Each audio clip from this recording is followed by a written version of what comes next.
Почитувани деновиве во Собранието на Република Македонија ќе се усвои закон со кој земјата ќе се задолжи кај Банката за развој при Советот на Европа за реконструкција на јавните здравствени установи во висина од 23 милиони евра. За овој кредит на вистина ќе немаше потреба ако владата во криза не гради споменици во висина од 17 милиони евра. Дополнително, само за една година, јавните здравствени установи направија долг од околу 12 милиони евра, а министерот, иако има законска обврска, до денес не разрешил ни еден од партиските војници, директори на установите кои генерираат загуби. Последниот ревизорски извештај за капиталните расходи на Министерството за здравство само го потврдува она што го говоревме и го поменувавме во изминатите 4 години, а тоа е незаконско и ненаменско трошење на парите на граѓаните од државните институции. Државниот ревизор утврдил дека Министерството за здравство од 2008 година незаконски потрошило милиони евра од буџетот на Република Македонија по разни основи.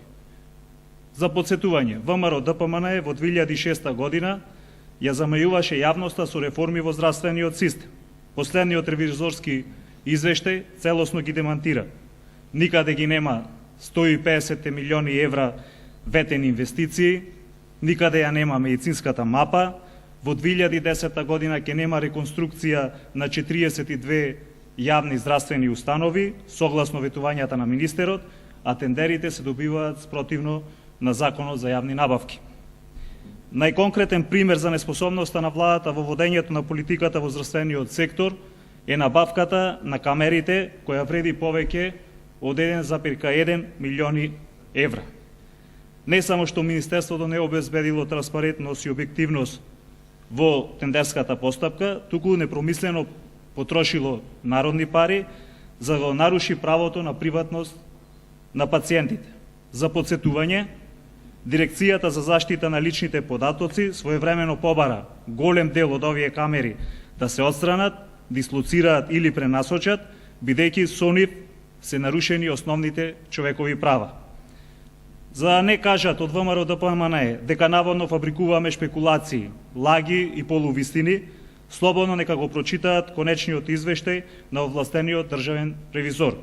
Со еден збор, хаос и распад на системот. Затоа се поставуваат следните прашања. Зошто од една страна државата се задолжува со 23 милиони евра за реконструкција на јавните здравствени установи, а од друга страна се расфрла со парите на граѓаните? Зошто по долгот од 12 милиони евра што го направија јавните здравствени установи, хаосот во здравството и ваквиот ревизорски извештај, никој не понесува одговорност? Зошто јавното обвинителство и МВР не реагираат на ваквите ревизорски наоди? И на крајот, дали Груевски понатаму ќе ги штити партиските војници, кои работат само во интерес на ВМРО ДПМН, а цехот ќе оплаќаат вработените и пациентите? Додека оваа власт се слика пред шалтерите на Фондот за здравствено осигурување, за наводно бесплатно здравство за сите, состојбите во здравството се повеќе и повеќе ќе се влошуваат. Болниците ќе тонат во долгови, вработените ќе земаат помали плати, а пациентите ќе мрзнат и ќе ги плаќаат услугите на бесплатното здравство во Македонија. Благодарам, повелете прашање на темата. Вие како опозиција не имате механизми предвидени за овој ревизорски извештај да реагирате толку за овие наведени аргументи што треба да посочувате ли чекате властна институција па вие како опозиција?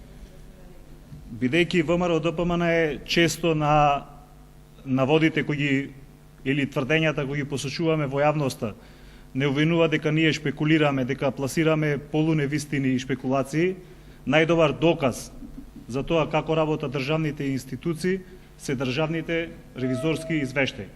Ова не е случај само со Министерството за здравство, ќе потсетам, такви ревизорски извештаи имаше за Министерството за надворешни работи, за Министерството за правда и така натаму. До денес не слушнавме ни еден од власта, односно од владата на Република Македонија, да понесе одговорност за ваквото работење во своите ресори, а најмалку дека МВР или јавното обвинителство покренало некоја активност.